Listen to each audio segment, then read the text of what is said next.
आशा party के राष्ट्रीय कार्यालय मुस्तफ़ापुर बिहार शरीफ में पार्टी गतिविधि आंकलन के लिए अपने 6 हफ्ते का रिपोर्ट के लिए पदाधिकारियों की बैठक आयोजित हुई, जिसमें सभी नवनियुक्त पदाधिकारियों ने भाग लिया। कार्यक्रम की अध्यक्षता माननीय राष्ट्रीय अध्यक्ष RCP सिंह ने किया और संचालन राष्ट्रीय उपाध्यक्ष सह कोषाध्यक्ष विपिन यादव ने की।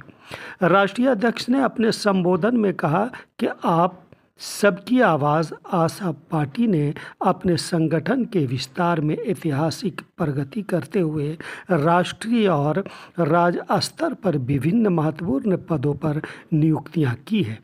बीते 6 हफ्ते में पार्टी ने न केवल देश भर में अपनी पकड़ मजबूत की है, बल्कि ज़मीनी स्तर पर संगठन को सशक्त बनाने के प्रयासों को भी तेज किया है। जितने भी म्यूटेशन भी उनके घर पर पहुंचाएगा ना, नागरिक की जितनी भी उनको जो सेवाएं मिलनी चाहिए उनको उनके घर पर मिलना चाहिए, या न कि नागरिक को जाना पड़े दफ्तर, जहाँ की तरह तरह की बातें होती। तीसरी बात आप देख रहे होंगे, जितने भी प्रदेश हैं देश में, वहाँ जितने भी हमारे पेंशन भोगी होते हैं, आप देखते हैं यहाँ बूढ़ा बूढ़ी पेंशन है, दिव्यांग पेंशन है और भी पेंशन है। इनकी राशि सबसे कम, सिर्फ 400 रुपये इनको मिलता है, और ये देश में सबसे कम है, क्योंकि और प्रदेशों में ज़्यादा है। तो हमारी पार्टी इस बात का पक्षधर है कि जो हमारे ये पेंशनधारी हैं, समाज में बहुत ही एक तरह समझिए कि कमज़ोर हैं, उनके लिए और ज़्यादा मदद होनी चाहिए। पेंशन की राशि उनको बढ़ाना चाहिए, और इसके लिए भी हम लोग इसके साथ साथ आप देखिए बिहार में जो सबसे बड़ी समस्या है वो क्या है? वो समस्या है आपको रोजगार की। भाई हमारे लोगों को आज भी प्रदेश के बाहर रोजगार खोजने के लिए जाना पड़ता है, सिर्फ सरकारी नौकरी का ही नहीं। और सरकारी नौकरी में आप देख लीजिए जितनी परीक्षाएं होती हैं सब में क्वेश्चन पेपर लीक हो जाता है, तरह तरह की बातें होती हैं। तो ये सब समझिए कि सब में सुधार की आवश्यकता है, और हम लोग का ये प्रयास होगा हमारी पार्टी का कि हम लोग जो हैं ऐसे मुद्दे को नीचे तक ले जाएं, लोगों को इसके बारे में बताएं, और हम बिल्कुल सकारात्मक सोच बने। हम लोग सरकार के सामने रखेंगे कि इस प्रकार से काम किया जाए जिससे कि बिहार के जो हमारे बच्चे बाहर जाते हैं, बाहर इनको बड़ा उत्पीड़न का सामना करना पड़ता है, जितनी परीक्षाएं होती हैं उसमें सब जो है क्वेश्चन पेपर आउट हो जाते हैं, इससे बिहार की इमेज बड़ी खराब होती है। इन सबको कैसे दुरुस्त किया जाए, तो हमारी पार्टी का ये भी एक लक्ष्य हो। चुनाव है दिल्ली में, और दिल्ली जो हमारा संगठन है, उनके जो हमारे अध्यक्ष हैं उनसे बात करेंगे, उनसे बातचीत करके उस पर निर्णय लिया जाएगा। लेकिन बिहार में जो 2025 का चुनाव होगा उसके लिए हम लोग तैयारी शुरू कर दिए हैं। और मैंने बताया ना कि 162 विधानसभाओं में हमने अपने विधानसभा प्रभारी बनाए हैं, और हम लोग उस पर काम करेंगे। कितने सीटों पर चुनाव लड़ने की तैयारी है? ये तो अभी मैं नहीं कर सकता ना। मैं तो देखिए हम संगठन बना रहे हैं, बूथ स्तर तक हमारा संगठन होगा। हम देखेंगे कि किस किस विधानसभा में हमारा संगठन मजबूत हुआ, हमारे लोग वहाँ लड़ने वाले मजबूत हैं, उस पर हम लोग निर्णय लेंगे। सर, एकला चलो की नीति पर अपनाइएगा या कि गठबंधन? नहीं, देखिए मैं इस सब मामले में बहुत ही प्रैग्मेटिक हूँ। मैं सबसे पहले देखिए मैं अपनी ताकत बनाना चाहूँगा कि इस पार्टी की ताकत बने, और जब हमारी ताकत बनेगी ना तभी हमें दूसरा भी पूछेगा। और इस मामले में अलायंस के मामले में बिल्कुल खुला हूँ, मेरे मन में किसी प्रकार का इसमें प्रेजुडिस नहीं।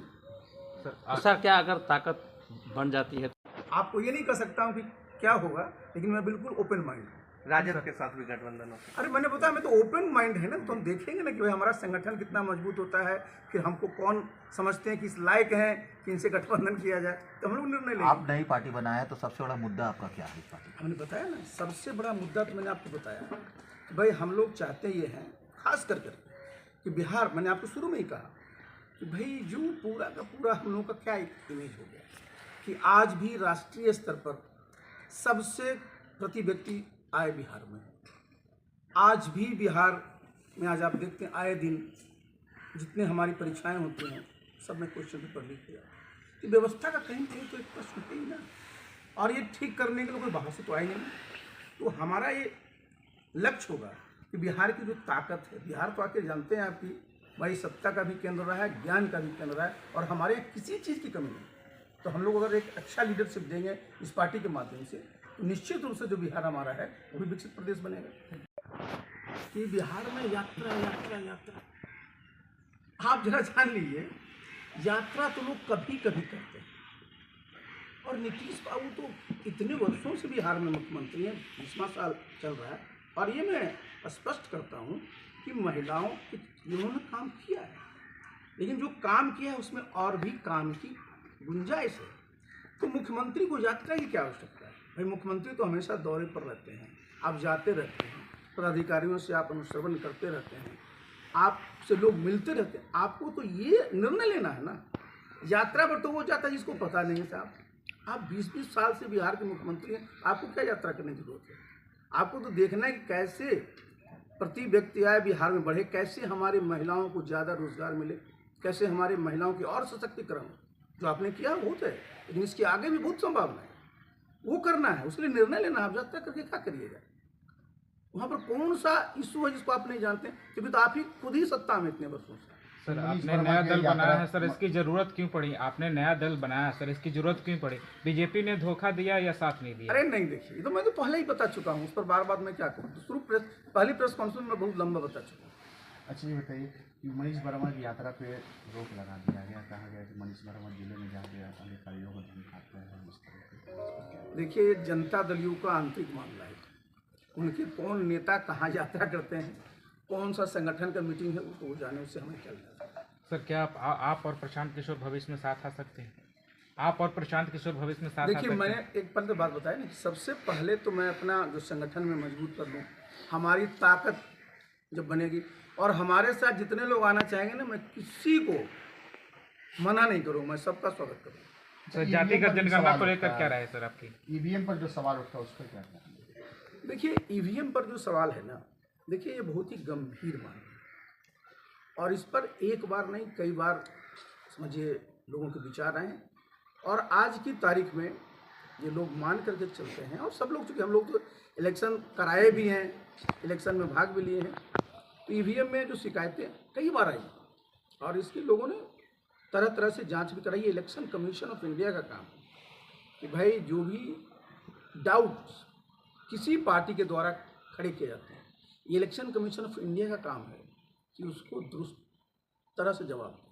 कहीं किसी के मन में किसी प्रकार का संदेह किंतु परंतु नहीं होना चाहिए, क्योंकि लोकतंत्र में सबसे महत्वपूर्ण चीज़ है वो है चुनाव, और कहीं उस पर आँच नहीं आना चाहिए। सर जातिगत जनगणना को लेकर आपकी क्या राय है सर? क्या आप तो इसके बहुत हक में पहले हैं? से देखिए, जाति जनगणना तो कंप्लीट हो चुकी है।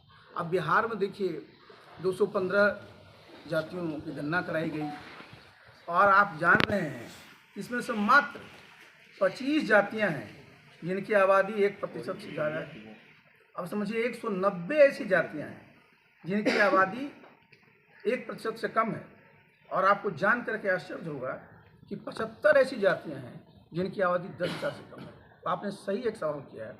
मेरी पार्टी का एक लक्ष्य है कि बहुत सारी जो जातियां हैं आज तक जिनको लोकसभा विधानसभा तो छोड़ दीजिए, किसी दल में भी कोई पद नहीं मिला है, तो मेरा अलग से फोकस रहेगा कि कैसे मैं उस समाज के लोगों को जिन्होंने आज तक किसी भी राजनीतिक दल में सम्मिलित नहीं हुआ, उनको स्थान दीजिए। कल ही मैं बता दूँ, कल मुझे बहुत अच्छा लगा जब मैं देख रहा था जो हमारे जिलाध्यक्ष हैं वो प्रखंड अध्यक्ष बना रहे थे, तो एक सुतिहर समाज है जिसकी मैं देख रहा था आबादी 7,800 सिर्फ है। मुझे इतनी खुशी हुई कि हमारी पार्टी में प्रखंड अध्यक्ष बने। तो इस प्रकार के जितने भी समाज है, और हमने अपने प्रकोष्ठ में मैं बता दूँ 2 प्रकोष्ठ हमने ऐसा गठन करने का निर्णय लिया है जिसका नाम सुन करके आपको तो हंसी भी आएगी, लेकिन अच्छा लगना चाहिए। आपको मैंने बताया कि 1% से ज़्यादा सिर्फ और सिर्फ 25 जाति। तो हमने एक प्रकोष्ठ बनाया 5 लाख की, जिनकी आबादी 5 लाख से कम है, बहुत ज़्यादा समाज है, उनको हम लोग संगठित करेंगे। 10 लाख की जिनकी आबादी 10 लाख से कम है, उनको भी करेंगे। काहे? देखिए, जो जातीय जनगणना कराया गया था फिगर अब आपके सामने है।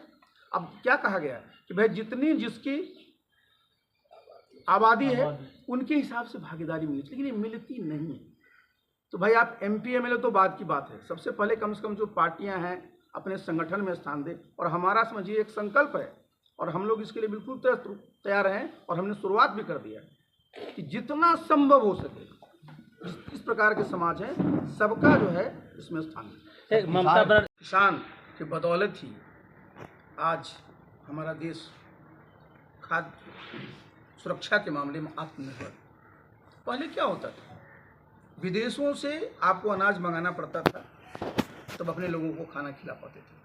आज हमारे किसानों ने जो परिश्रम किया, हमारे वैज्ञानिकों ने जो रिसर्च किया, उसके बदौलत हमारी एक पहचान है। देखिए किसान लोग क्यों आंदोलित हैं, उनको लगता है कि उनको लागत उसमें लगता है उत्पादन करने में, उत्पाद का जो उनका जो फसल का जो उत्पाद है, फसल की जो उपज है, उसका ठीक मूल्य नहीं मिल पाता। इसलिए वो जब किसान किसी बात को रखते हैं तो हमारे अन्नदाता हैं, उनको आप वैसे इग्नोर नहीं कर सकते, उनकी बात को सुन कर करके उनके लिए काम करना चाहिए। और प्रधानमंत्री जी तो बार बार बोलते हैं और करना पड़ेगा।